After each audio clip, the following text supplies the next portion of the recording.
Hai, Assalamualaikum. Welcome back to my YouTube channel. Hari ini aku mau sharing video mengenai 5 ide permainan Montessori untuk anak di rumah. Semuanya low budget, bahan-bahannya itu murah dan mudah untuk didapatkan. Tapi meskipun begitu, permainan ini tuh dijamin seru dan pastinya bakalan bikin anak kita itu happy, meskipun hanya bermain di rumah. Nah, sebelum masuk ke permainannya, aku mau kasih tahu sedikit tentang apa itu Montessori.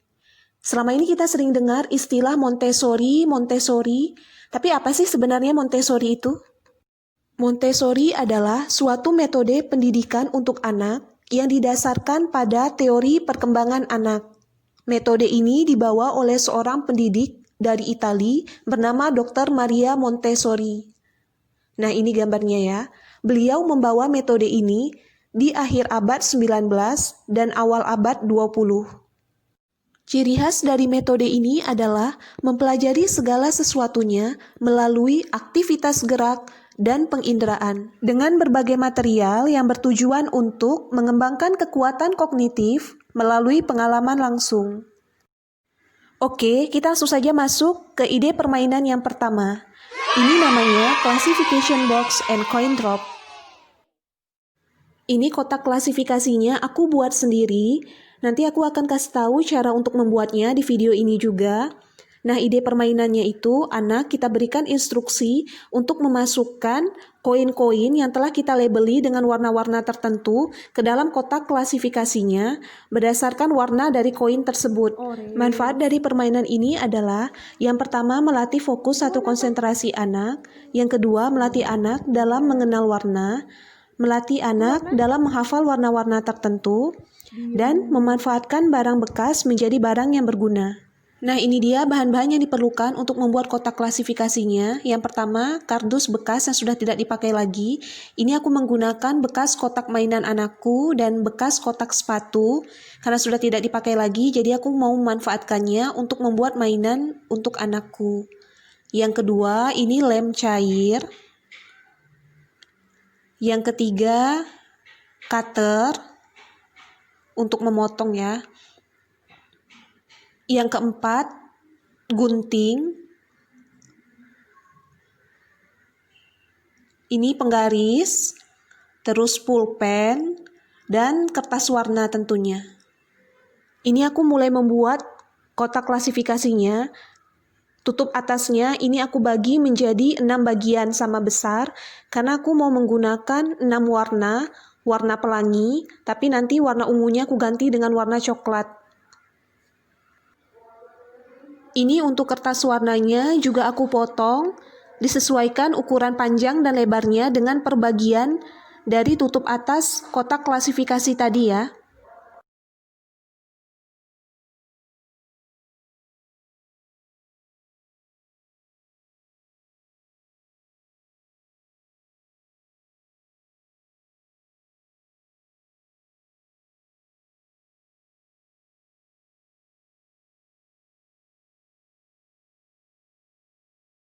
Nah, ini udah jadi ya, ada 6 warna, merah, jingga, kuning, hijau, biru, warna ungunya aku ganti dengan warna coklat. Tinggal ditempel dengan menggunakan lem cair tadi di atas tutup kotak klasifikasinya.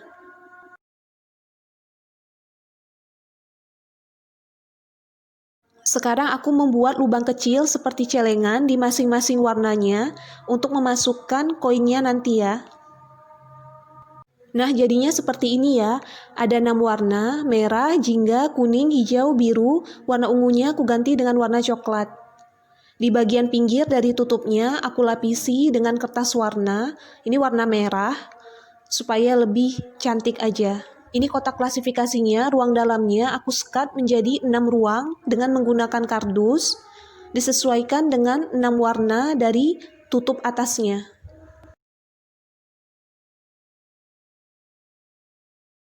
Sekarang tinggal buat koinnya deh. Ini aku buatnya dari kardus yang tadi ya bekas kotak mainan anakku. Bagian atas dan bawahnya aku lapis dengan kertas warna. Warnanya disesuaikan dengan warna dari kotak klasifikasinya tadi, berarti ada 6 warna. Masing-masing warna aku buatnya ini 6 koin untuk masing-masingnya. Terserah aja sesuai dengan keinginan. Tada, ini dia hasilnya, tinggal dimainin deh.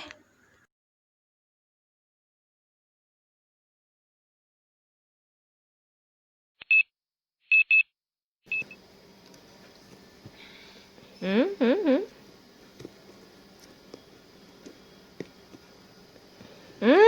No.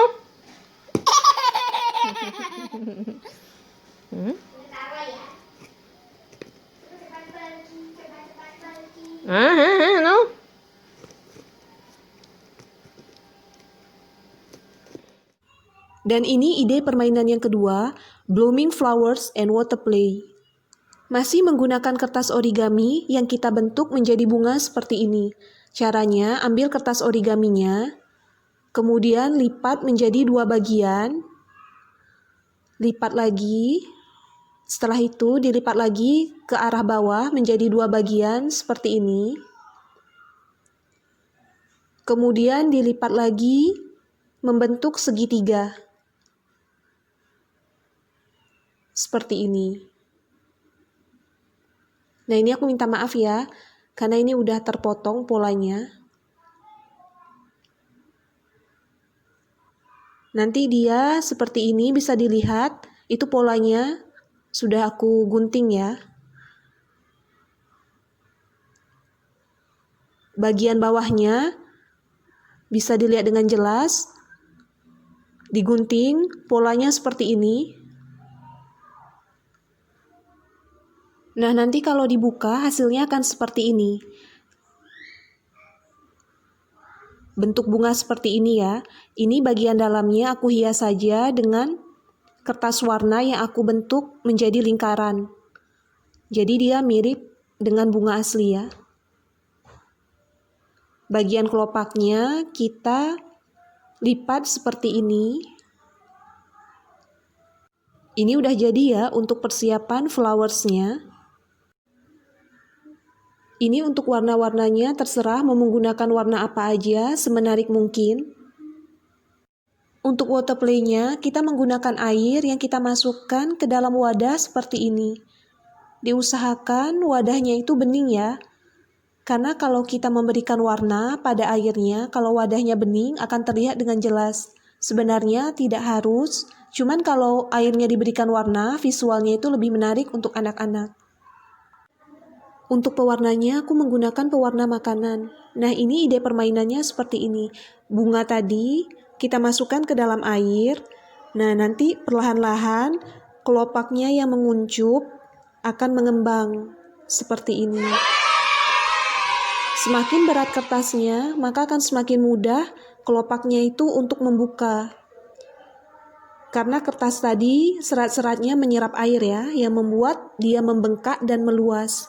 Biasanya di permainan yang pertama kali, si kecil itu bahkan bakalan takjub. Karena dari bunga yang menguncup, pas dimasukin ke dalam air, dia bisa mengembang seperti ini. Manfaat dari permainan ini, yang pertama, melatih kemampuan sensorik pada anak. Yang kedua, melatih kemampuan mengenal warna juga.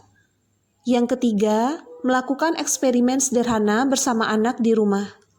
Selain itu bisa juga melatih kesabaran ya. Itu bisa kita lihat ekspresi si Yasmin. Dia lagi sabar nungguin bunganya dari kuncup sampai mengembang.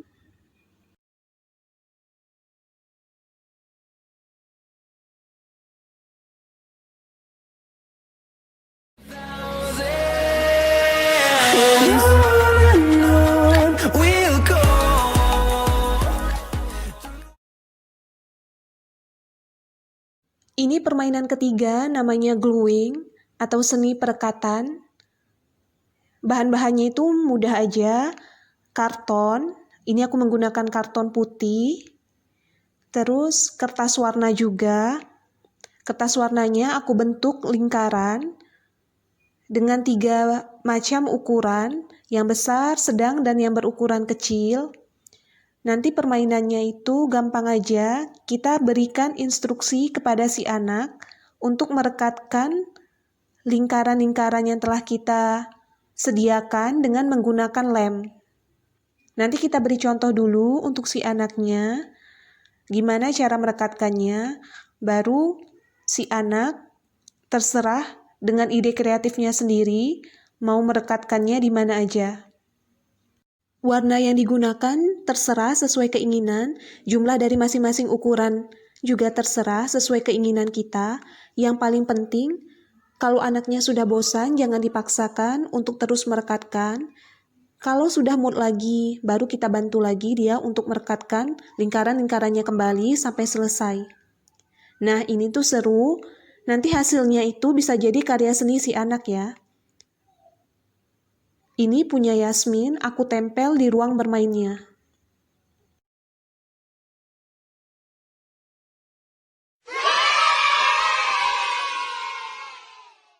Nah, ini dia permainan yang keempat, bermain koki-kokian bersama anak di rumah.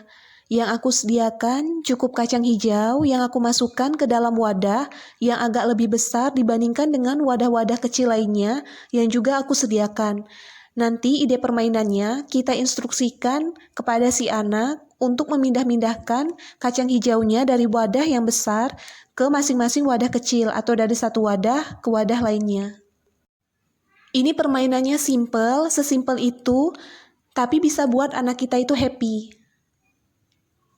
Nanti kalau kacang hijaunya jatuh, tinggal kita pungut lagi, kita bersihkan dan bisa kita pakai kembali. Jadi nggak ada yang terbuang ya. Aku juga ngajarin dia bagaimana caranya mengaduk-aduk. Jadi manfaat permainan ini tuh melenturkan otot-otot pergelangan tangannya sebelum melatih dia kemampuan menulis. Jadi pas dia nanti kita latih untuk menulis, tangannya itu udah lentur. Kemarin waktu aku update di Instagram, banyak yang salfok sama topi kokinya Yasmin. Ini tuh bukan beli ya, tapi aku buat sendiri dari bahan karton. Bukan dibeli, ini bahannya karton.